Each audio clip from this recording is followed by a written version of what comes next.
ఈనాడు దినపత్రికలో ప్రధాన వార్త వెలువడింది. న్యాయ వ్యవస్థపైన యుద్ధమా, సీజేకు సీఎం జగన్ లేఖపై మండిపడ్డ Indian Association of Lawyers AP శాఖ కఠిన చర్యలు తీసుకోవాలని ప్రధాన న్యాయమూర్తికి లేఖ రాశారు. ప్రధానంగా గత 10-15 రోజుల నుంచి కూడా, అంటే గత రాష్ట్ర ప్రభుత్వానికి హైకోర్టుకి కూడా మధ్య గత కొద్ది రోజులుగా వివాదం కొనసాగుతుంది. చట్ట పరిధిలోనే నిర్ణయాలు తీసుకోకపోవటం వల్ల కోర్టులు ఇన్వాల్వ్మెంట్ అవ్వాల్సి వస్తుందని చెప్పేసి కొంతమంది న్యాయమూర్తులు, న్యాయ విశ్లేషకులు, అలాగే రాజకీయ విశ్లేషకులు కూడా చెప్తున్నారు. మరికొంతమంది కోర్టులు ప్రభుత్వ పరిపాలన విభాగంలో ఎంటర్ఫై అవ్వకూడదని చెప్పేసి మరికొంతమంది కూడా అభిప్రాయాలు వ్యక్తం చేస్తున్నారు. సరే, ఏది అయినప్పటికీ కూడా రాజ్యాంగం ప్రకారము, రాజ్యాంగంలో ఉన్న పరిధుల నుంచి ప్రకారం కూడా న్యాయమూర్తులపైన, ప్రధాన న్యాయమూర్తులపైన ఫిర్యాదులు చేయడం అది ఎంతవరకు సమంజసము, అసలు అలా కొనసాగటం వల్ల ఇటు ప్రభుత్వానికి ఎటువంటి ఇబ్బందులు వచ్చే అవకాశాలు ఉన్నాయి అనేది కొన్ని రోజులుగా చర్చ కొనసాగుతుంది. దీనికి సంబంధించి ముఖ్యమంత్రిపై చేసిన లెటర్ పైన కానీ, లేదా ముఖ్యమంత్రి తీసుకున్న నిర్ణయానిపైన కానీ ఇటు ఇరు వర్గాలపైన కూడా ఈ న్యాయమూర్తులు, న్యాయవాదులు కూడా కొన్ని భిన్న అభిప్రాయాలు వ్యక్తమవుతున్నాయి. ఈ నేపథ్యంలోనే ఈ చినికి గాలివాన్గా మారింది. వివాదం కూడా తారాస్థాయికి చేరుకుంటుంది. అయితే ఏదైతే ముఖ్యమంత్రి సుప్రీంకోర్టు న్యాయమూర్తి రమణ పైన సీజేకి ఫిర్యాదు చేశారో, ఆ ఫిర్యాదు మేరకు ఏమైనా ప్రభుత్వానికి ఫలితాలు వచ్చే అవకాశం ఉందా, అసలు ఏంటి పరిస్థితి, ఎందుకు ఈ పరిణామాలు చోటు చేసుకుంటున్నాయి అనేది కూడా ప్రధానంగా చర్చ కొనసాగుతుంది. రాష్ట్ర వ్యాప్తంగా కాదు, దేశవ్యాప్తంగా కూడా ఈ చర్చ కొనసాగుతుంది. ఆంధ్రప్రదేశ్లో ఇటువంటి పరిణామాలు ఎందుకు చోటు చేసుకున్నాయని కూడా ప్రధానంగా ఈ చర్చ కొనసాగుతుంది. మేడం గారు చెప్పండి, న్యాయ వ్యవస్థ పైన యుద్ధమా అనేది ఈరోజు మనకి ఈనాడు దినపత్రికలో ప్రధానంగా ప్రచురితమైంది. ఇప్పటికే మీరు చూస్తున్నారు, గత కొద్ది రోజుల నుంచి కూడా రాష్ట్ర ప్రభుత్వం ఏమైనా కొన్ని నిర్ణయాలు తీసుకునేటప్పుడు ఎవరైనా హైకోర్టులో ఒక రిప్రజెంటేటివ్ అంటే సిటిజన్ ఫిర్యాదు చేస్తే, కోర్టులో పిటిషన్ ఇస్తే దానికి హైకోర్టు దానికి సంబంధించి స్పందించి ఆ నిర్ణయాలను ఆఫ్ చేయమని చెప్పి కేంద్ర ప్రభుత్వాన్ని నోటీసు ఆదేశాలు జారీ చేస్తుంది. ఈ నేపథ్యంలోనే ఇటు హైకోర్టుకు కానీ ప్రభుత్వానికి మధ్య వివాదం చోటు చేసుకుంది. దీనికి సంబంధించి ఏదైతే హైకోర్టులో రాష్ట్ర ప్రభుత్వానికి వ్యతిరేకంగా తీర్పులు వస్తున్నాయో, ఆ తీర్పులను సుప్రీంకోర్టు న్యాయమూర్తి రమణ గారు ఆయన తాలూకు ఒత్తిడి మేరకు, ఆయన తాలూకా ఆదేశాల మేరకు హైకోర్టులో తమకు తీర్పులు వ్యతిరేకంగా వస్తున్నాయని చెప్పేసి అధికార పార్టీ భావిస్తుంది. ఏంటి ఇది, ఎంతవరకు వాస్తవం, ఒకవేళ ఇటువంటి రావడం ఏం ప్రాబ్లం? ముందుగా అందరికీ నమస్కారం అండి. మనం ముందుగా ఒకటి ఆలోచించాలండి, ఏ ప్రభుత్వం అయినా కూడాను న్యాయస్థానాలపై, ముఖ్యంగా న్యాయమూర్తులపై మనం ఎప్పుడూ కూడాను వాళ్ళతోటి మన రాష్ట్రకు సంబంధించవనివ్వండి, మన ప్రభుత్వానికి సంబంధించవనివ్వండి, ఎవరు కూడాను ముందుగా మనం న్యాయ వ్యవస్థ మీద దాని గురించి ఆలోచించి, ఎందుకంటే ఇది మన రాష్ట్రానికి సంబంధించిన విషయం, ఇది మన రాష్ట్ర ప్రజలపైన, ప్రభుత్వం పైన కూడా దీని ఎఫెక్ట్ పడుతుంది. కాబట్టి న్యాయ నిపుణులు ఉన్నారు, వాళ్ళందరూ సూచనలు తీసుకొని దానికి తగ్గట్టుగా గవర్నమెంట్ ఏ నిర్ణయం తీసుకున్నా అది మన రాష్ట్రానికి మంచిది, అది ఏ ప్రభుత్వం అయినా కూడాను ప్రభుత్వానికి కూడా మంచి జరుగుతుందండి. ఈ విషయంలో కొంచెం ప్రభుత్వము ఆలోచించి ముందడుగు వేస్తే బాగుంటుందని మేము అనుకుంటున్నాము. ఇది చిలికి గాలివానగా అవ్వకుండా దీన్ని సమర్థవంతంగా న్యాయ నిపుణుల సలహాతోటి గవర్నమెంట్ ముందుకు వెళ్తుందని మేము కోరుకుంటున్నామండి. ఓకే, అంటే ప్రధానంగా ఇక్కడ ఏముంటుందంటే, ఏదైతే న్యాయ వ్యవస్థ పట్ల ఏదైనా ఏ రాష్ట్ర ప్రభుత్వమైనా సరే కొన్ని ప్రభుత్వం పాలనాపరమైన, అంటే రాజ్యాంగంలోని 4 వ్యవస్థలు ఉంటాయి. ఒకటి శాసన వ్యవస్థ, 2 అడ్మినిస్ట్రేషన్ వ్యవస్థ, 3 న్యాయ వ్యవస్థ, 4 ఫోర్త్ ఎస్టేట్. అయితే ఈ వ్యవస్థల్లోని ఏ వ్యవస్థలో కూడా చట్టపరంగా పనులు చేసుకుని పోతుంటే ఎవరి మీద ఒత్తిడికి లోనవ్వకుండా, లేకపోతే విద్వేషాలు పోకుండా ఈ చట్టపరమైన నిర్ణయాలు తీసుకుంటే ఎటువంటి ఇబ్బందులు ఉండవనేది చాలామంది న్యాయ నిపుణులు కూడా చెప్తున్నారు. ప్రధానంగా ఇంకో ఎగ్జాంపుల్ ఏంటంటే మీకు చెప్పవలసింది, 1983లో తెలుగుదేశం పార్టీ ఆవిర్భవించి ముఖ్యమంత్రి అయిన స్వర్గీయ ఎన్టీ రామారావు గారు, ఆయన 1983లో అంటే ఫస్ట్ తెలుగుదేశం పార్టీ పెట్టినప్పుడే పేదవాడికి ఉచిత బియ్యం, జనతా వస్త్రాలు, ఇట్లా సంక్షేమ ఫలాలను కూడా ఆయన ప్రకటన చేశారు. ఆ క్రమంలోనే కూడా కొన్ని నిర్ణయాలు రాష్ట్ర ప్రభుత్వం నిర్ణయాలు తీసుకుంది. సో ఈ నేపథ్యంలోనే అప్పుడు కూడా హైకోర్టులు కూడా దాన్ని అడ్డుకునే ప్రయత్నాలు జరిగాయి. అడ్డుకోవడం అంటే చట్ట పరిధిలో లేవని ఉద్దేశంతో అడ్డుకోవడం జరిగింది. దానికి సంబంధించి అప్పుడు ముఖ్యమంత్రి గారికి కూడా అంటే న్యాయ వ్యవస్థ పైన కొంత అవగాహన ఉందో లేకపోవడం జరగడం వల్ల ఒక ప్రధానమైన రిటైర్డ్ న్యాయమూర్తిని పిలిచి సలహా అడిగితే ఇది ఎట్టి పరిస్థితుల్లో కూడా శాసనసభ తీర్మానం పెట్టి హైకోర్టుని మేము రద్దు చేస్తాము అనేది కూడా ఆయన అభిప్రాయం చెప్పడం జరిగింది. అయితే అంటే ఆ న్యాయమూర్తి గారు ఇది రాజ్యాంగం అండి, రాజ్యాంగంలో కొన్ని పరిధులు ఉంటాయి, ఆ పరిధులు దాటి నిర్ణయాలు తీసుకోవాలి, ఆ రాజ్యాంగం ప్రకారమే మీరు ముఖ్యమంత్రి అయ్యారు ఈరోజు, అటువంటిప్పుడు కోర్టులను మేము రద్దు చేస్తామనేది సరైన విధానం కాదు అని చెప్పగానే ఆయన సరే ఓకే ఆయన చెప్పింది ఎంతవరకు ఈ సమస్య ఎట్లాగా ఏ విధంగా పరిష్కారం చేసుకోవాలనుకునే నిర్ణయంలోనే ఆ క్రమంలో న్యాయమూర్తి ఇచ్చిన సలహా మేరకు తన నిర్ణయాన్ని మార్చుకొని శాసనసభ అంటే హైకోర్టును రద్దు చేస్తామనే ముఖ్యమంత్రి తన నిర్ణయాన్ని మార్చుకొని చట్టానికి లోబడి న్యాయ వ్యవస్థకు లోబడి నిర్ణయాలు తీసుకొని పరిపాలన కూడా చేసిన సందర్భాలు ఉన్నాయి. అలాగే ఆయనే కాదు చాలామంది ముఖ్యమంత్రులు మన రాష్ట్రంలో ముఖ్యమంత్రులు చేశారు. అలాగనే వాళ్ళు కూడా చట్ట పరిధిలో నిర్ణయాలు తీసుకొని తన పరిపాలన చేశారు, సజీవుగా చేశారు, ప్రజలకు కూడా చేరువయ్యారు. అలాగే మరికొంతమంది ముఖ్యమంత్రులు కూడా న్యాయమూర్తులపై కూడా ఫిర్యాదులు చేసే సందర్భం లేకపోలేదు. సో కానీ ఆ ఫిర్యాదులకి ఈ ఫిర్యాదులకి వ్యత్యాసం ఏంటి అనేది చూసుకుంటే స్పష్టంగా అప్పుడు చేసిన ముఖ్యమంత్రులు చేసిన ఫిర్యాదుల్లో వ్యవస్థలో లోపాలు వస్తున్నాయి, ఆ లోపాలు వ్యవస్థలో వస్తే అవి సరిదిద్దవలసిన బాధ్యత సుప్రీంకోర్టు చీఫ్ జస్టిస్పై ఉంది, అలాగే రాష్ట్రపతిపై ఉంది. కాబట్టి వాటిని మీరు సరిదిద్దవలసిన అవసరం, దీనివల్ల లేదంటే న్యాయ వ్యవస్థపై ఒక చెడ్డ పేరు వచ్చే అవకాశం ఉందని చెప్పేసి వాళ్ళకి లేఖ రాశారు. అంతేగాని ఆ రాష్ట్ర ప్రభుత్వాలు వ్యక్తిగత అంటే ప్రభుత్వాలను ఇబ్బంది పెడుతున్నారనో లేకపోతే ముఖ్యమంత్రి పైన కక్షాదింపు చర్యలు చేస్తున్నారనేది కానీ ఎటువంటి కూడా ప్రస్తావన లేదు. అయితే గత ప్రభుత్వాల్లో ఉన్న ముఖ్యమంత్రి రాసిన లేఖవి ఈ లేఖలో కూడా విభిన్నంగా ఉంది. దీనిపై సర్వత్రా కూడా విమర్శలు వెలువెత్తున్నాయి విభిన్న కోణాల్లో. అంటే ఇటు ముఖ్యమంత్రి గారు తీసుకున్న నిర్ణయం మంచిదని కొంతమంది, అది మంచిది కాదు, అది చట్టవిరుద్ధం, న్యాయ వ్యవస్థను తన చేతిలో పెట్టుకోవాలని చూస్తున్నారు, న్యాయమూర్తులను జడిపించాలని చూస్తున్నారని మరికొంతమంది భిన్న స్వరాలు అంటే వినిపిస్తున్నాయి. దీంతో ప్రజల్లో కూడా అయోమయం పరిస్థితి నెలకొంది. ఏదేమైనా మీరు అన్నట్లుగా న్యాయ వ్యవస్థే చట్టానికి లోబడి మనం ఉండవలసిందే, ఎవరైనా సరే ఉండవలసిందే. అయితే న్యాయ వ్యవస్థ వివాదాలు పెట్టుకొని ప్రభుత్వ పాలన చేయడం అనేది ఎంతవరకైనా సాధ్యం కాదు. కాబట్టి ఈ వివాదాలను సద్దుమణిగించి ఒక సామరస్యంగా పరిష్కారం చేసుకునే విధంగా ఉండాలని చెప్పి మనం కూడా ఆశిద్దాం. ఎందుకంటే దానివల్ల ప్రభుత్వానికి ప్రజలకు కూడా చాలా మంచిది. ఓకే, ఈనాటిలో మరో కథనం వెలువడిందండి. ఏదైతే గత ప్రభుత్వంలో జరిగిన అవినీతి అక్రమాలపైన సిబిఐ ఎంక్వైరీ చేస్తాం ఇదే అనేసి ఆరోపణలు చేశారో, ఏ వ్యవస్థ అయితే ఇచ్చేశారో అదే వ్యవస్థ పైన ఈరోజు కేంద్రం కూడా క్లారిటీ ఇచ్చింది. పోలవరం అంచనాలు, పోలవరం అనేది మన ఆంధ్ర జీవనాడి. ఈ పోలవరాన్ని ప్రతిష్టాత్మకంగా నిర్మాణం చేపట్టాలని కూడా గత ప్రభుత్వంలో కూడా నిర్మాణం చేపట్టారు, ఈ ప్రభుత్వం కూడా చేపడుతుంది, దాన్ని మనం ఎవరు కాదన్నాం. సో ఏదేమైనా కూడా పోలవరంలో అవినీతి అక్రమాలు చోటు చేసుకున్నాయి, కోట్లాది రూపాయలు స్వాహా చేశారు అని చెప్పి రీటెండరింగ్లు కూడా పోలవరంలో కూడా రీటెండరింగ్లు వేసిన సందర్భాలు ఉన్నాయి. అయితే ఇప్పుడు పోలవరంలో అంచనాలపైన కేంద్రం కొత్త కొర్రీ 2013-14 ధరల ప్రకారమే చెల్లిస్తామంటున్న కేంద్ర ఆర్థిక శాఖ. తాగునీటి సరఫరా, విద్యుత్ బ్లాక్ నిర్మాణం వ్యయం మినహాయిస్తాం అభిప్రాయం చెప్పాలని జలశక్తి శాఖ సూచన. అదే జరిగితే కేంద్రం సాయంలో సగానికి పైగా కోతే. ఏదైతే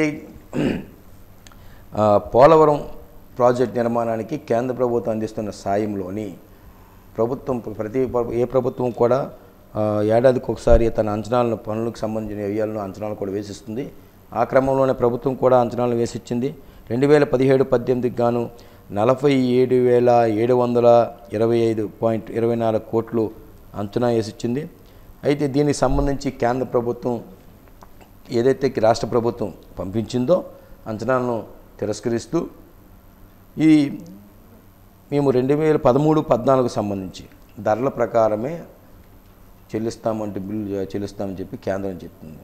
మేడం ఏంటి పరిస్థితి? ఇప్పుడు ఇలా చేయటం వల్ల ఇప్పుడు పోలవరం అనేది చాలా జీవనాడి ఆంధ్రప్రదేశ్కి చాలా పెద్ద సాగునీటి ప్రాజెక్టు. దీని నిర్మాణం జరిగితే రాష్ట్ర వ్యాప్తంగా పూర్తి రాష్ట్రంలో మ్యాక్సిమం సస్యశ్యామలమై కొన్ని ప్రాంతాలకి త్రాగునీరు అందుతుంది. అలాగే చాలా ప్రాంతాల్లో సాగునీరు వెళ్ళటం వల్ల పంటల ఉత్పత్తి కూడా పెరిగే అవకాశం ఉంది. ఇటువంటి పరిస్థితుల్లో ఈ 2013-14 ప్రకారమే చెల్లిస్తామని కేంద్రం అనటంతో పరిస్థితి ఏంటి, ఎట్లాగుంటుంది, ఏంటి అసలు మీ అభిప్రాయం? మీరు ఇక్కడ ఒకటి గమనించాలండి.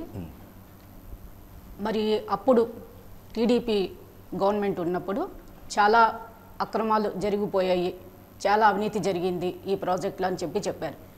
మరి ఈరోజు కేంద్ర ప్రభుత్వము, కేంద్ర ఆర్థిక శాఖ మనకు ఒకటి చెప్పింది. 2013 నుంచి 14 లెక్క ప్రకారమే మనకి ఇప్పుడు నిధులు అందిస్తామని చెప్తున్నారు. అంటే 2013-14లోనే మనకి 29,000 కోట్ల పైన మనం అప్పుడు టెండర్ వేయడం జరిగింది. అదే ఇప్పుడు 17-18ని చూసుకుంటే ఈ 49,000 కోట్ల పైన ఇప్పుడు టెండర్ వేయడం జరిగింది. అంటే మీరు ఆ వ్యత్యాసం మీరు ఒకసారి చూడండి.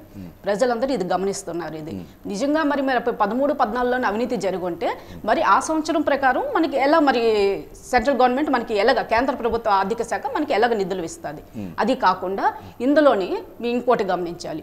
ఈ ఇచ్చిన నిధుల్లోనే మనకి విద్యుత్ కన్స్ట్రక్షన్ కావనివ్వండి, మిగతా ఏ కన్స్ట్రక్షన్కైనా అందులో ఇవన్నిటికీ కూడా మినహాయింపు జరగడం జరుగుతుంది. అంటే దాన్ని బట్టి మీరు ఒకసారి ఆలోచించండి. టీడీపీ గవర్నమెంట్ ఉన్నప్పుడు ఎంత బాగా జరిగింది ఇది. ఇప్పుడు ఈ గవర్నమెంట్ ఉన్నప్పుడు ఈ గవర్నమెంట్ సొంతంగా ఇప్పుడు వీళ్ళే ఉన్నారు, వీళ్ళే పంపించారు, ఎస్టిమేషన్ కూడా వీళ్ళే ఇచ్చారు. అయినా కూడా కేంద్ర ప్రభుత్వం మరి 13-14 టీడీపీ గవర్నమెంట్ ఉన్న ప్రకారం తీసుకుంటున్నారు. అంటే కాబట్టి ప్రజలందరూ ఒకసారి గమనించాలి ఈ విషయాన్ని అని మేము కోరుకుంటున్నాం. అంటే ఇక్కడ పోలవరం ప్రాజెక్టు అంచనాలు పెరిగిన తీరిది ఎట్లా ఉందంటే 2010-11కి 16,010.45 కోట్లు మొత్తం అంచనా. దీనికి సంబంధించి ఇందులో సాగునీటి పనుల వ్యయము 9,307.34, తాగునీటి సరఫరా పనుల ఖర్చుకు సంబంధించి 2,986, విద్యుత్ బ్లాక్ నిర్మాణం నియమింపు నుంచి 3,716 కోట్ల రూపాయలు. సో అంటే 2011లో ఈ విధంగా ఉంటే 2013-14కి వచ్చేసరికి 29,000 కోట్లు. అంటే 2011కి 2013-14కి మ్యాక్సిమం రేషియో 18,000 కోట్లు పెరిగింది. అయితే ఇక్కడికి వచ్చేసరికి 2017-18కి వచ్చేసరికి 2013-14కి 29,000 కోట్లు సుమారు అయితే పైగా అయితే 2017-18కి 47,000 కోట్లు పైగా వచ్చింది. అంటే సుమారు 18,000 కోట్ల రూపాయలు అదనంగా పెంచినట్లు కేంద్రం భావించడం, దానికి కేంద్ర ఆర్థిక శాఖ 2013-14 ఏదైతే అంచనాలు వేశారో దానికి సంబంధించి చెప్పేసి కేంద్ర జలశక్తి మంత్రిత్వ శాఖకి లేఖ కూడా జారీ చేశారు. అయితే దీనికి సంబంధించి ఇంకా పూర్తిగా అధికారికంగా ప్రకటన కావాల్సి ఉంది. దీన్ని ఎట్లాగే జరిగితే పోలవరం ప్రాజెక్టు పనులు జరిగే అవకాశం అయితే ఇప్పుడు పెద్దగా కనిపించట్లేదు. ఎందుకంటే ఏడాదికి ఖర్చులు పెరిగే అవకాశం ఉంటుంది. ఒక పక్క ఇసుక, ఒక పక్క ఐరన్ అన్ని ఓవరాల్గా సంబంధించి పెరిగే అవకాశం ఉంది. సో ఇటువంటి పరిస్థితుల్లో మళ్ళీ పోలవరానికి నిధులు ఈ విధంగా కొర్రు పెట్టే అవసరం కేంద్ర ప్రభుత్వం కానీ కొర్రు కానీ పెడితే ప్రాజెక్టు పనులు మరి అర్ధాంతరంగా ఆగే అవకాశం ఉంది. ఎందుకంటే ఇప్పుడు కూడా ప్రభుత్వం పోలవరం పనులు వేగవంతంగా చేస్తుంది. ఈ వేగవంతమైన నేపథ్యంలోనే నిధులు కొరత అనేది ఏర్పడితే కాంట్రాక్టులు ఎవరు కూడా పనులు చేసే సందర్భాలు లేవు. దీనివల్ల మళ్ళీ ఈ పోలవరం నిర్మాణం అనేది మళ్ళీ అర్ధాంతంగా ఆగిపోవడం జరుగుతుంది. దీనివల్ల ఆంధ్ర ప్రజల ఆశలు కూడా అడియాసలు అయ్యే అవకాశం కూడా కనిపిస్తుంది. అయితే దీనికి ఈ విధంగా మరి కేంద్ర ప్రభుత్వం ఏ విధంగా స్పందిస్తుంది? ఆల్రెడీ ముఖ్యమంత్రి గారు కూడా మొన్న ఢిల్లీ పర్యటనకి వెళ్ళి మరి ప్రధానమంత్రి నరేంద్ర మోడీని, అమిత్ షా గారిని కూడా కలిసి రాష్ట్రంలో పెండింగ్ ఉన్న ప్రాజెక్టుల సంబంధించి కానీ అలాగే పోలవరం రావాల్సిన నిధులను కూడా సకాలమైన సత్వరం విడుదల చేయాలని చెప్పి పాపం ముఖ్యమంత్రి గారికి కూడా ప్రధాని గారిని కోరడం జరిగింది. ప్రధాని గారిని కలిసిన తర్వాత ఈ ప్రకటన రావడంతో మరికొంచెం సందేహాలు, అనుమానాలు కూడా వ్యక్తమవుతుంది. ఎందుకంటే నేరుగా ముఖ్యమంత్రి గారు వెళ్ళి మా రాష్ట్రంలో ఇది పరిస్థితి ఎట్లా ఉంది, ప్రాజెక్టులు సాగునీటి ప్రాజెక్టులు ఉన్నాయి, ఈ విధంగా పెండింగ్లు ఉన్నాయి, అలాగే సెంట్రల్ యూనివర్సిటీస్ కానీ ఏవైనా ప్రభుత్వం రాష్ట్ర ప్రభుత్వం ఉన్న అభివృద్ధి కార్యక్రమాలు వివరించడమే కాకుండా పోలవరం గురించి కూడా ప్రత్యేక దృష్టి పెట్టారు. ఎందుకంటే పోలవరం పనులు వేగవంతం జరుగుతున్న నేపథ్యంలోనే నిధులు కూడా వేగవంతంగా విడుదల చేస్తే పనులు పూర్తి చేస్తామని కూడా ముఖ్యమంత్రి గారు తమ అభిప్రాయాన్ని వ్యక్తం చేయడం కూడా జరిగింది. ఈ నేపథ్యంలోని మళ్ళీ ఇటువంటి కొత్త కోరికలు రావడంతో ఇటు ప్రజల్లోనూ ప్రభుత్వంలో కూడా అయోమయం నెలకొనే పరిస్థితి స్పష్టంగా కనిపిస్తుంది. ఇక ఈనాడులో ఒక వార్తా కథనం వెలువడింది. లోక్సభగా ఎన్నికల వ్యయం 77 లక్షలు, అసెంబ్లీ ఖర్చు 30.80 లక్షలు. అంటే ఇప్పుడు కేంద్ర ప్రభుత్వం కూడా ఒక ఇచ్చేసిన లోక్సభలో ఖర్చు అంటే ఎవరైతే పార్లమెంట్ మెంబర్గా పోటీ చేస్తున్నారో ఆయనకి సంబంధించి ఎన్నికల ఖర్చు, అలాగే అసెంబ్లీకి ఎవరికి పోటీ చేస్తున్నారో వాళ్ళకి సంబంధించిన ఎన్నికల ఖర్చును కూడా ప్రకటన చేయడం జరిగింది. కేంద్ర ప్రభుత్వం ఎన్నికల వ్యయాన్ని సవరించింది. దేశంలో 25 రాష్ట్రాల లోక్సభ స్థానాలకు 77 లక్షలు, అసెంబ్లీ స్థానాలకు 30.80 లక్షలను ఎన్నికల వ్యయంగా నిర్ణయిస్తూ కేంద్ర న్యాయశాఖ సోమవారం ఉత్తర్వులు జారీ చేసింది. అరుణాచల్ ప్రదేశ్, గోవా, సిక్కింతో పాటు 6 కేంద్రపాలిత ప్రాంతాల లోక్సభ స్థానాలకు 59 నుంచి 40 లక్షలు, 59.40 లక్షలు, అసెంబ్లీ స్థానాలకు ఉన్న చోట 22 లక్షలు ఎన్నికల వ్యయంగా నిర్ణయించింది. ఢిల్లీలో లోక్సభ ఎన్నికలకు 77 లక్షలు, అసెంబ్లీ ఎన్నికలకు 30.80 లక్షలు, జమ్మూ కాశ్మీర్ లోక్సభకు 70 లక్షలు, అసెంబ్లీకి 30.80 లక్షలుగా ఖర్చులు ఖరారు చేసింది. కేంద్ర ఎన్నికల సంఘంతో సంప్రదించి ఎన్నికల నిర్వహణ నిబంధనలు 1961ను సవరించినట్లుగా పేర్కొంది. ఈ నిబంధనలను తక్షణమే అమలులోకి వస్తాయని చెప్పి వెల్లడించింది. అయితే ఈ రాజకీయ పార్టీలకి ఎన్నికల ఖర్చు వ్యయమనేది ఒక నిర్ణీతమైన ప్రకటన చేసినప్పుడు కూడా ఖర్చులు దాటే అవకాశం కూడా స్పష్టంగా కనిపిస్తుంది. ఆ ఖర్చులతో ఇంతకు రెండింతలు ఖర్చు పెట్టి ఎన్నికల్లో పోటీ చేసి ప్రజలను అలాగే ఓట్లను కూడా ఆకట్టుకునే పరిస్థితి చేస్తుంది. మరో వార్తాకథనం వెలువడింది. 6 నెలల్లో చక్రవడ్డీ మాఫీ. కరోనా వైరస్ వచ్చిన ఆర్థిక ఇబ్బందుల దృష్ట్యా అన్ని రకాల నెలవారీ సమాన వాయిదాలపైన చక్రవడ్డీని 6 నెలల కాలానికి మాఫీ చేయాలని కేంద్ర ప్రభుత్వం యోచిస్తుంది. 2 కోట్ల లోపు రుణాలు తీసుకున్న వారికి ఇది వర్తిస్తుందని, దీనికి సంబంధించిన ప్రకటన దీపావళిలోగా వెలువడే అవకాశం ఉంది. ఈ ఏడాది మార్చి 1 నుంచి ఆగస్టు 31 మధ్య కట్టాల్సిన వాయిదాలపై మారిటోరియం సదుపాయాన్ని ఉపయోగించుకున్న వారికి ఎలాంటి ప్రయోజనం కలిగిందో అలాంటిదని, సకాలంలో రుణాలు వాయిదా తీర్చిన వారికి వర్తింపు చేయనున్నారు. వ్యక్తిగత రుణాలు, గృహ రుణాలు, ఇంటిని తాకట్టు పెట్టి తీసుకున్న రుణాలు వంటి అన్నిటికీ చక్రవడ్డీ మాఫీ వర్తిస్తుందని, దీనివల్ల వాణిజ్య బ్యాంకులకు వాటిలో నష్టాన్ని ప్రభుత్వం భరిస్తుందని స్పష్టంగా తెలియజేశారు.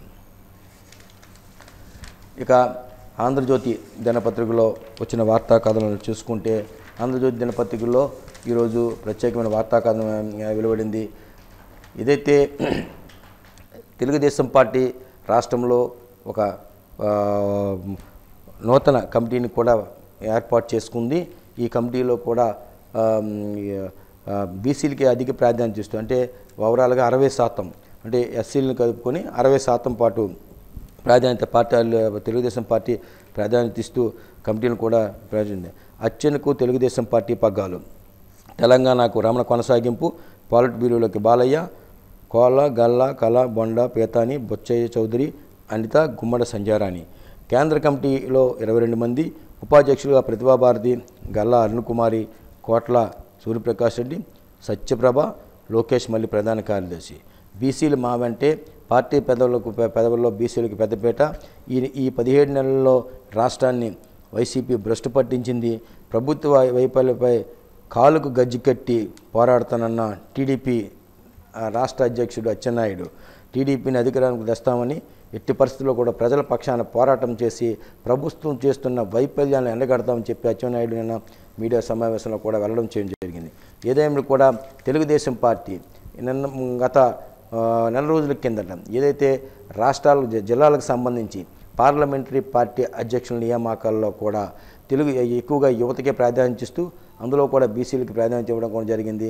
పెద్ద తరహా సీనియర్ రాజకీయ నాయకులను పక్కన పెట్టి యువతకు ప్రాధాన్యత జిల్లా బాధ్యతలను కూడా అప్పచెప్పడం జరిగింది. అదేవిధంగా చాలా పార్లమెంటు స్థానాలకు సంబంధించి అధ్యక్షుల నియామకాల్లో కానీ మహిళా విభాగాలకు సంబంధించిన నియామకాల్లో కూడా తెలుగుదేశం పార్టీ కొత్తగా నూతన కసరత్తు చేసింది.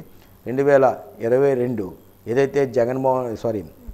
ఏదైతే చంద్రబాబు నాయుడు గారు 2022లో జమిలీ ఎన్నికలు వస్తాయో అని ప్రకటన చేశారో ఆ జమిలీ ఎన్నికలను దృష్టిలో పెట్టుకునే ఈ నూతన కమిటీలను రాష్ట్ర కమిటీ, జాతీయ కమిటీలు కూడా ప్రకటించినట్టు, అంటే పాలిట్ బ్యూరో, కేంద్ర కమిటీ ప్రకటించి కూడా తెలుస్తుంది. అయితే ఇంకా రాష్ట్ర కమిటీని కూడా పూర్తి స్థాయిలో ప్రకటన చేయవలసిన అవసరం కూడా ఉంది. సో మేడం గారు చెప్పండి, తెలుగుదేశం పార్టీకి రాష్ట్ర అధ్యక్షుడిగా కింజరాపు అచ్చెన్నాయుడు గారిని ఎంపిక చేశారు. అసలు ఏంటి పరిస్థితి? రాష్ట్రంలో మీ పార్టీని, తెలుగుదేశం పార్టీని ఏ విధంగా అభివృద్ధి చెందుతుంది? ఎట్లా నెక్స్ట్ మీ నాయకుడు చంద్రబాబు నాయుడు గారు చెప్పినట్లుగా 2022లో జమిలీ ఎన్నికలు వస్తే మీ పార్టీ అధికారంలోకి వచ్చే అవకాశం ఉందా? తప్పకుండా అండి. మరి స్వర్గీయ నందమూరి తారక రామారావు గారు పార్టీ స్థాపించినప్పటి నుంచి బీసీలకైతే ఏంటి, మహిళలకైతే ఏంటి, ఎస్సీ ఎస్టీ మైనార్టీలకి అందరికీ కూడా ప్రాధాన్యత ఇవ్వడం జరిగింది. మరి అదే తోవలోనే ఈరోజు మా జాతీయ అధ్యక్షులు శ్రీ నారా చంద్రబాబు నాయుడు గారు అవనివ్వండి, అదే మా జాతీయ ప్రధాన కార్యదర్శి అయిన మరి లోకేష్ బాబు గారు అవనివ్వండి, వాళ్ళు కూడా అదే మార్గంలోని బీసీలు కావని, మహిళలు కావని, మైనార్టీస్ కావని అందరికీ కూడా అదే ప్రాధాన్యత ఇస్తూ వస్తున్నారు. ఇప్పుడు మీరు కొత్తగా చూసుకుంటే మరి నిన్న వేసిన పోలిట్ బ్యూరో సభ్యులైన అయితేనేంటి, అలాగే మన రాష్ట్ర అధ్యక్షులుగా మన కింజరాపు అచ్చెన్నాయుడు గారికి పదవిని ఇవ్వటం జరిగింది. మరి ఆయన కుటుంబ నేపథ్యం అంతా రాజకీయ నేపథ్యం. అలాగే మన దివంగత నేత మరి ఎర్రంనాయుడు గారి అడుగుజాడల్లోని ఈయన నడుస్తూ ఈయన పార్టీలోని ఆయనకంటూ ఒక గుర్తింపు తెచ్చుకున్నారు. మన శ్రీకాకుళం జిల్లా అంటేనే మన ఎర్రంనాయుడు గారు, మరి అచ్చెన్నాయుడు గారు, అలాగే మన యువనేత కూడాను, అలాగే ఆయన కుమారుడైనటువంటి రామ్మోహన్ నాయుడు గారు. మరి ఇలా చూసుకుంటే మరి చంద్రబాబు నాయుడు గారు మీరు ఒకటి అన్నారు, మీరు సీనియర్ని పక్కన పెట్టారు. అది తప్పండి, సీనియర్ని పక్కన పెట్టలేదు, యువతకి అవకాశం ఇస్తున్నారు. అంటే ఇప్పుడు గత 50 సంవత్సరాల నుంచి 30 సంవత్సరాల నుంచి పార్టీలో చాలా మంది నాయకులు ఉన్నారు. ఇప్పుడు మరి తర్వాత తరం వాళ్ళకి కూడా అవకాశం ఇవ్వాలి. మరి మా నాయకులు అదే ఉద్దేశంతో ఇచ్చారే తప్ప సీనియర్లు పక్కన పెట్టడం అన్నది జరగలేదండి. ఆ సీనియర్ నాయకులు సూచనలు సలహాలు తీసుకుంటూ అలాగే యువతను కూడా ప్రోత్సహించాలనే ఉద్దేశంతో మరి నాయకులు ఇలాంటి నిర్ణయం తీసుకున్నారు. మరి ఈ రోజు మా అచ్చెన్నాయుడు గారి నాయకత్వంలోనే మా రాష్ట్రంలో ఉన్న తెలుగుదేశం కుటుంబ సభ్యులంతా కూడాను ఆయన సూచనల మేరకు సలహాల మేరకు కష్టపడి పనిచేస్తారు అందరూ కూడాను. మరి వచ్చే జమిలి ఎన్నికలు అవనివ్వండి, ఏ ఎన్నికలు అవనా కూడాను వచ్చే ఎన్నికల్లో మళ్ళీ మా తెలుగుదేశం పార్టీ మళ్ళీ మరి గెలవాలని మేము కోరుకుంటూ మళ్ళీ మా చంద్రబాబు నాయుడు గారు మాకు సీఎంగా అవుతారని మేము అందరం ఆశిస్తున్నామండి. మీరు ఇంకా ఇప్పుడు చూసుకుంటే ఇంతకుముందు ఎప్పుడూ మాకు లేదు మహిళలకు పార్లమెంటు, మరి మా 13 జిల్లాల్లో కూడాను మహిళలకు పార్లమెంటు కమిటీ అనేది వేయడం జరిగింది. అందులో కూడాను మీకు అందరూ బీసీలకి, ఎస్సీలకి, ఎస్టీలకి అందరికీ కూడా సమానంగా రిజర్వేషన్ ప్రకారం ఇవ్వడం జరిగిందండి. మరి మీ అందరం కూడా కష్టపడి పనిచేసి మరి మా అచ్చెన్నాయుడు గారి సారథ్యంలోని అలాగే మరి మా గౌరవనీయులు మా అశోక్ గజపతిరాజు గారి ఆధ్వర్యంలోని అందరం సీనియర్లు, జూనియర్లు, యువత, మహిళ అని తేడా లేకుండా అందరం కూడా మా పార్టీ బలోపేతానికి కృషి చేస్తాము.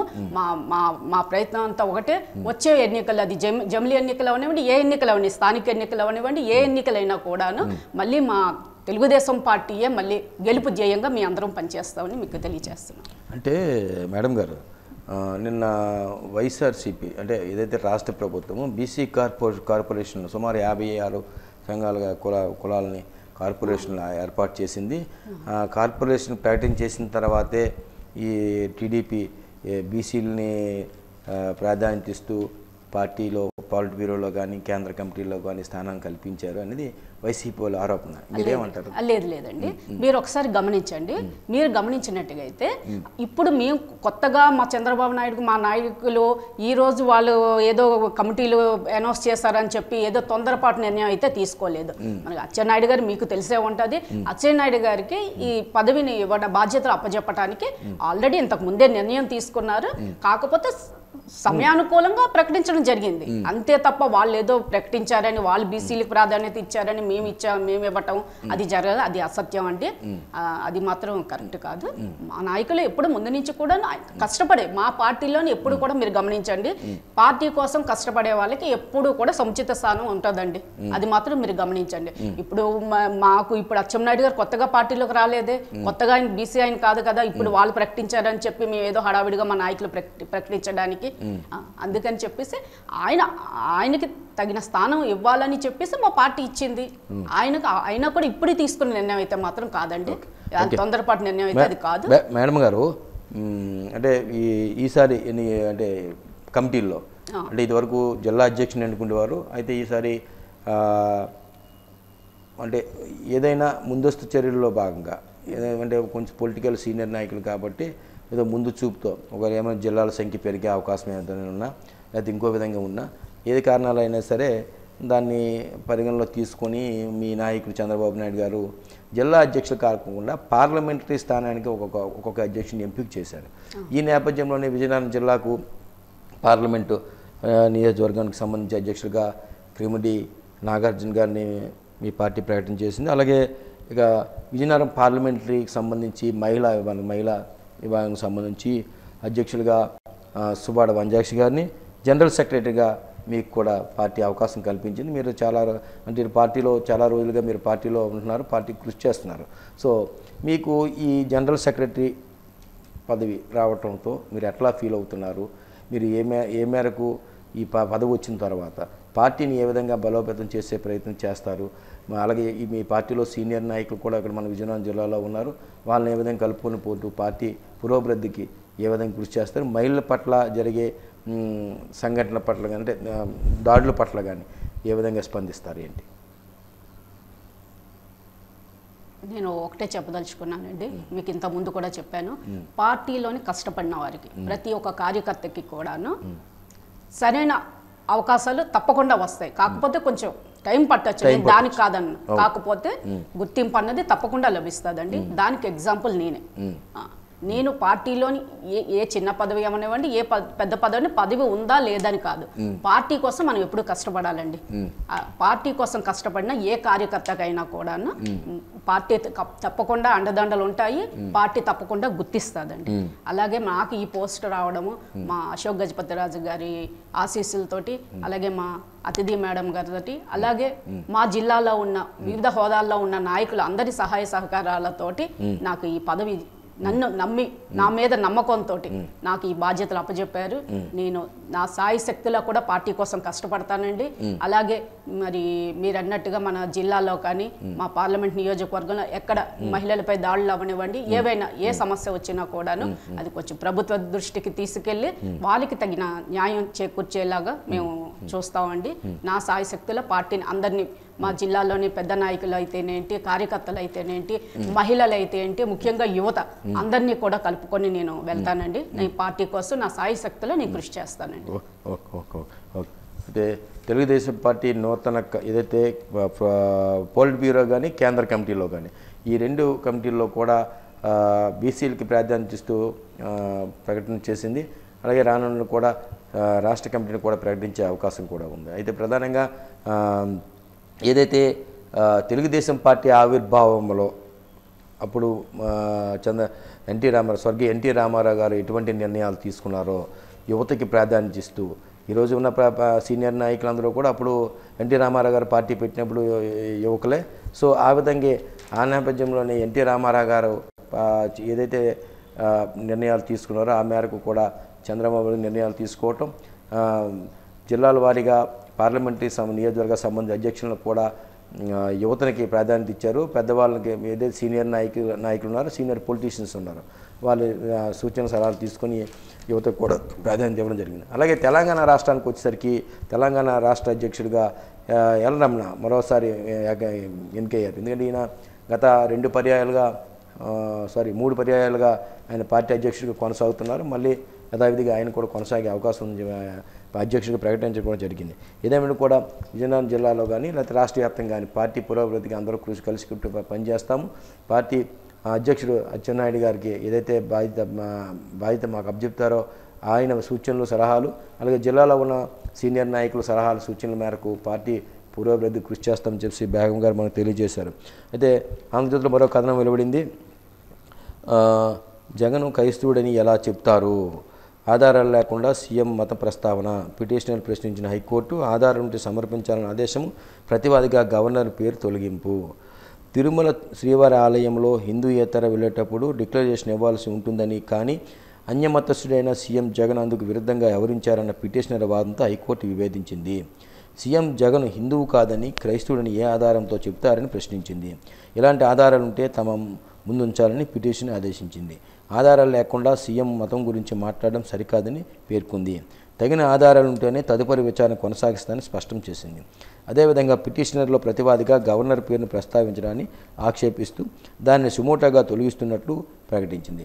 గవర్నర్ను ప్రతివాదిగా పేర్కొన్నప్పటికీ ఆ పిటిషన్కి ఎలా నెంబరు కేటాయించారంటూ రిజిస్టర్ని జ్యుడిషియల్ని పిలిపించి అసంతృప్తిని వ్యక్తం చేసింది. తదుపరి విచారణ గురువారం నాటికి వాయిదా వేసింది. మరో వార్తా కథనం వెలువడింది. జగన్ లేఖను ఏకగ్రీవంగా ఖండించాము. అధ్యక్షుడి దావే ఒక్కరే భేటీకి రాలేదు. విభేదాలు వచ్చాయన్న వార్తల్లో నిజం లేదు. సుప్రీం బార్ అసోసియేషన్ కార్యదర్శి వెల్లడి. సుప్రీంకోర్టు న్యాయమూర్తి జస్టిస్ ఎన్వి రమణ పైన ఆరోపణలు చేస్తూ భారత ప్రధాన న్యాయమూర్తి బాబ్డేకు ఏపీ సీఎం జగన్ రాసిన లేఖను సుప్రీం కోర్టు బార్ అసోసియేషన్ ఏకంగా ఖండించిందని ఆ సంస్థ కార్యదర్శి రోహిత్ పాండే తెలిపారు. ఈ అంశంపై కార్యవర్గ సమావేశంలో విభేదాలు వచ్చాయని వచ్చిన వార్తల్లో నిజం లేదన్నారు. బార్ అసోసియేషన్ అధ్యక్షుడు దుష్యంత్ దవే ఒక్కరే పాల్గొనలేదని చెప్పారు. ఉపాధ్యక్షుడు కైలాష్ వాసుదేవ్ అధ్యక్షన జరిగిన భేటీలో అందరూ జగన్ లేఖను తీవ్రంగా ఖండించాలని ప్రతిపాదించారు. లేఖలో వాస్తవాలు ఏమిటో ఎవరికి తెలియదని, అందువల్ల తీర్మానం ఆమోదించడం సరియైంది కాదని మాత్రమే దావే అన్నారు. లేఖను బహిరంగపరచడాన్ని తీవ్రంగా గర్హించాలని మెజార్టీ సభ్యులు అభిప్రాయపడ్డారని చెప్పి ఆయన వెల్లడించారు. అంటే దీనికి సంబంధించి జగన్ లేఖను తీవ్రంగా ఖండించాము, అది కరెక్ట్ కాదని చెప్పేసి ఏదైతే బార్ అసోసియేషన్ ఉందో దాని అధ్యక్షుడు మధ్య ఈ కార్యవర్గం మధ్య విభేదాలని వార్తా కథనాలు రావడం, దానికి సోషల్ మీడియాలో ఆలోచనలు కూడా జరిగింది. దీనికి సంబంధించి కౌంటర్ కూడా ఇవ్వడం కూడా జరిగింది. అయితే ప్రధానంగా ఇక ఈరోజు సాక్షి దినపత్రికను చూసుకుంటే సాక్షి దినపత్రికలో ప్రధానమైన వార్త వెలువడింది. గత వారం 10 రోజులుగా కూడా రాష్ట్ర వ్యాప్తంగా వర్షాలు రావటం కూడా విపరీతంగా వర్షాలు రావటం, నదులు పొంగుపొర్లుతున్నాయి. అలాగే కాలువలు కూడా పొంగుపొరుతున్న నేపథ్యంలో పంట పొలాలు కూడా మునిగి పంటలు తీవ్రంగా నష్టమయ్యాయి. ఈ నేపథ్యంలో ముఖ్యమంత్రి గారికి కూడా పంట నష్టం కోసం సర్వే కూడా చేయడం కూడా జరిగింది. దీనికి సంబంధించి కూడా అధికారులు పలు సూచనలు సలహాలు చేయడమే కాకుండా కీలకమైన ఆదేశాలు కూడా జారీ చేయడం జరిగింది. పంట నష్టం త్వరగా అంచనా వేయండి, అధికారులకు సీఎం జగన్ ఆదేశము. రైతులకు తక్షణం ఇన్పుట్ సబ్సిడీ ఇవ్వండి. పంటలతో పాటు పశువులు ఇళ్లకు పరిహారం చెల్లించండి. వరద ప్రాంతాలను ఏరియల్ సర్వే ద్వారా పరిశీలించిన ముఖ్యమంత్రి ఏదైతే రాష్ట్రంలోని భారీ వరదలు వర్షాల కారణంగా తీవ్రంగా దెబ్బతిన్న ప్రాంతాల్లోని పంట నష్టాల అంచనాలు వెంటనే వేయాలని చెప్పి ముఖ్యమంత్రి అధికారులకు ఆదేశాలు జారీ చేశారు. ఇప్పటికే వీడియో కాన్ఫరెన్స్ ద్వారా ఆయా జిల్లా కలెక్టర్లతో కూడా సమావేశం కూడా నిర్వహించడం కూడా జరిగింది. అయితే నిన్న ఏరియల్ సర్వే చేసిన ముఖ్యమంత్రి పుట్టిన అధికారులకు ఆదేశాలు కూడా జారీ చేయడం జరిగింది. ఎందుకంటే గుంటూరు, కృష్ణా జిల్లాలోని ప్రధానంగా ఎక్కువగా నెల్లూరు ఈ ప్రాంతాలు ఎక్కువగా పంట అధికంగా నష్టం జరిగింది. ఈ ప్రాంతాలతో పాటు అన్ని ప్రాంతాల్లో కూడా సర్వే పూర్తి చేసి అధికారులు ఆయా త్వరితగతిన సర్వేలు పూర్తి చేసి ఏ పంట ఎన్ని హెక్టార్లు నష్టపోయింది అనేది పూర్తిగా పరిశీలించిన చేసి సమాచారం ఇవ్వండి. దానికి సంబంధించి పంట నష్టం కూడా అందజేయండి, రైతులను ఆదుకోవాలని చెప్పేసి కూడా ముఖ్యమంత్రి తన అభిప్రాయాన్ని తెలియజేశారు. ఇక ప్రజాభిప్రాయం మేరకు నూతన ఇసుక విధానం, ప్రజల నుంచి సూచనలు సలహాలు స్వీకరించాలి. ఉన్నతస్థాయి సమీక్షలో సీఎం వైఎస్ జగన్ తవ్వకాలు సరఫరాలు అవినీతికి తావుండరాదు, పూర్తి పారదర్శక విధానం ఉండాలి, రీజనల్ ధర ఉండాలి, నిర్ణీత ధరకే అమ్మాలి, చలానా కట్టి ఎవరైనా ఇసుక తీసుకుపోయేలా ఉండాలి, ప్రభుత్వ నిర్మాణాలు పేదల ఇళ్లకు సబ్సిడీపై సరఫరా, ఇసుక రీజులు సామర్థ్యం పెంచితే పెద్ద కంపెనీలు వస్తాయి. మేడం గారు, ఇక్కడ మనకు సాక్షి దినపత్రికలో అంటే ఒక వార్త వెలువడింది. ఇది ముఖ్యమంత్రి గారు స్పష్టంగా ఆయన అధికారులకు సూచన కూడా చేశారు. ఈ మధ్యకాలంలో ఇసుక నూతన విధానం పైన రాష్ట్ర వ్యాప్తంగా పలు విమర్శలు ఆరోపణలు వెలువెత్తున్న నేపథ్యంలో ఇక్కడ వాస్తవాలు ఏం జరుగుతున్నాయా అనేది విషయం పక్కన పెడితే ముఖ్యమంత్రి గారు నేరుగా ఉన్నతస్థాయి సమీక్ష ఏర్పాటు చేసి అధికారులకు పలు సూచనలు చేశారు. ప్రజాభిప్రాయం మేరకు నూతన ఇసుక విధానాన్ని అమలు చేసే విధంగా ఉండాలి, చెయ్యాలని. ఏంటంటారు అసలు ఏంటి పరిస్థితి? ఈ ఇసుక విధానం వల్ల ఎటువంటి ఉపయోగం ఉంది, ఏమైనా ఇబ్బందులు ఏమో కనిపిస్తున్నాయి ఏంటి? ఇప్పుడు మరి తెలుగుదేశం పార్టీ అధికారంలో ఉన్నప్పుడు ఇసుక కొరత అనేది ఎప్పుడూ లేదండి. మీరు గమనించినట్టుగా అయితే ఇప్పుడు ఈ కొత్త విధానం వలన చాలా సమస్యలు వస్తున్నాయండి. ఇసుక అనేది సామాన్యులకి దొరకడం చాలా కష్టంగా ఉందండి. మరి ఇప్పుడు దాని మీద ఇప్పుడు భవన నిర్మాణ కార్మికులు అయితేనేంటి, మరి సిమెంట్ వ్యాపారస్తులు ఏంటి, ఐరన్ వ్యాపారస్తులు ఏంటి, అలాగే కొన్ని వేల మంది కార్మికులు వీటి మీద ఆధారపడి ఉన్నారండి. ఇప్పుడు ఈ ఇసుక కొరత వలన చాలా మంది రోడ్డును కూడా పడ్డారు. దీంట్లో ఈ కరోనా రావటము, మనకి ఈ ఇసుక దొరకకపోవడము, నిజంగా చాలా బాధలు పడుతున్నారండి.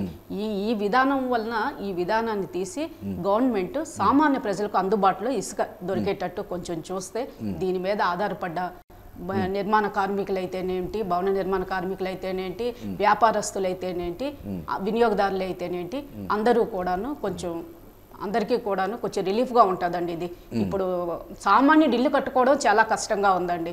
ఇప్పుడు ముందు ఎవరైనా ఇల్లు కట్టుకోవాలంటే ఏం ఆలోచిస్తున్నారు? అమ్మో ఇసుక దొరకట్లేదు. సిమెంట్ అయినా సిమెంట్ పోన్లే 100 రూపాయలు ఎక్కువైనా సరే కొనుక్కునే స్థాయికి వస్తున్నారు, కానీ సామాన్యుడు ఇసుక దొరకడం మాత్రం చాలా కష్టంగా ఉందండి. గవర్నమెంట్ దాని మీద కొంచెం దృష్టి పెట్టి సామాన్యులకు కొంచెం అందుబాటులో ఉండేటట్టు తెస్తే ఇది చాలా బాగుంటుందండి, మేము ఆశిస్తున్నాం. అంటే వైసీపీ వాళ్ళు ఏమన్నా ఈ నూతన ఇసుక విధానం వలన ఇసుక బాగా సరఫరా జరుగుతుంది. గత ప్రభుత్వంలో ఇసుక సరిగ్గా సక్రమంగా అర్హుడైన వారికి సామాన్యుడికి ఇసుక దొరకకుండా పోయేది, ఇసుక అక్రమ వ్యాపారాలు చేసుకున్నారు ఆ పార్టీ నాయకులు అని చెప్పేసి వైసీపీలు ఆరోపిస్తున్నారు. ఎంతవరకు వాస్తవం అది? ఈ ఆరోపణలు అన్నది సహజం అండి. మీరు ఒకసారి గమనించండి, మీరు సామాన్యుని వెళ్ళి అడగండి, మరి తెలుగుదేశం ప్రభుత్వంలో ఇసుక ఎలాగ దొరికేది?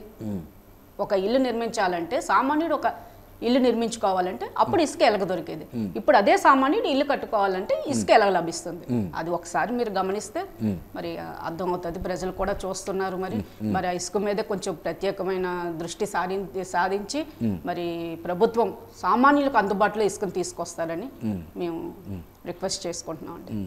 అదే ఈ ఇసుక నూతన విధానం మీద రాష్ట్ర ప్రభుత్వం తీసుకున్న ఇసుక నూతన విధానం మీద ఇటు ప్రభుత్వం పైన అంటే పార్టీ నాయకులు చేసిన తప్పిదాలో ప్రజాప్రతినిధులు చేసిన తప్పిదాలో ఒకటి తెలియదు, కానీ ఈ నిర్ణయాల వలన ప్రభుత్వ పైన చాలా విమర్శలు ఆరోపణలు కూడా వెల్లువెత్తున్నాయి. ఈ నేపథ్యంలోనే ముఖ్యమంత్రి గారు కూడా చాలా స్పష్టమైన నిర్ణయం తీసుకున్నారు. ఏదైతే ప్రజలు ఉన్నారో ప్రజాభిప్రాయం సేకరణ చేసి దాని ప్రకారం మీరు ఇసుకను రవాణా చేయాలి, ఎటువంటి ఇబ్బందులు లేకుండా చూడాలని చెప్పి ఆదేశాలు జారీ చేశారు. అయితే ఈ నూతన ఇసుక విధానం వలన ముందు ఇసుక విధానం వలన కొంత ఇసుక కొరత ఏర్పడటం కూడా జరిగింది. అంటే ఒక ప్రభుత్వం ఏదైనా నిర్ణయం తీసుకునేటప్పుడు ఆ నిర్ణయాన్ని కార్యరూపం దాల్చేసరి కొంత సమయం పడుతుంది. ఈ సమయంలో కొంత అది కాలయాపన జాప్యం మనం చెప్పలేం, కానీ కొంత సమయం పట్టింది. ఈ నేపథ్యంలో అప్పుడు ఒక ఇసుక కొరత అనేది స్పష్టంగా ఏర్పడింది. అది అందరికీ తెలిసిన విషయం, అది బహిరంగ రహస్యం. అయితే ఈ నేపథ్యంలో ఇంకా ఈ ఇసుక నూతన విధానాన్ని పూర్తి స్థాయిలో అమలులోకి తీసుకొచ్చే టైంలో కరోనా వ్యాపించడం వలన ఇక్కడ భవన నిర్మాణాలు అయిపోవటం వల్ల వేలాది మంది కార్మికులు, అంటే ఇది ఒక భవన నిర్మాణం అంటే ఇసుక అనేది ఒక ఇల్లు కట్టుకునేవాడు కాకుండా దానిపైన ఆధారపడే వేలాది మంది కుటుంబాలు, ఇక్కడ తాపీ మేస్త్రులు కానీ, ప్లంబర్స్ కానీ, అలాగే కార్పెంటర్ కానీ, అలాగే పెయింటర్స్, ఇలా అన్ని కోణాల్లో వివిధ, అంటే సుమారు ఈ ఇసుక మీద ఆధారపడి భవన నిర్మాణం ఏదైతే జరుగుతుందో ఈ భవన నిర్మాణాలపైన ఆధారపడిన సుమారు 13 విభాగాలకు సంబంధించి చెందిన కార్మికులు కూడా రోడ్డున పడ్డారు. అయితే ఆ సమస్యను పూర్తి స్థాయిలో పరిష్కరించవలసిన బాధ్యత ప్రభుత్వంపై ఉంది. కాబట్టి ముఖ్యమంత్రి గారు వెంటనే స్పందించి ఏదైతే వామపక్షాలు కానీ ప్రజా సంఘాలు చేస్తున్న ఆరోపణలు పరిగణనలో తీసుకొని ఆ నూతన విధానాన్ని పూర్తి స్థాయిలో ప్రజల అభిప్రాయం మేరకు నిర్వహించాలని చెప్పి ఉన్నతస్థాయి సమీక్ష నిర్వహించి అధికారులకు కూడా ఆదేశాలు జారీ చేశారు. అయితే ముఖ్యమంత్రి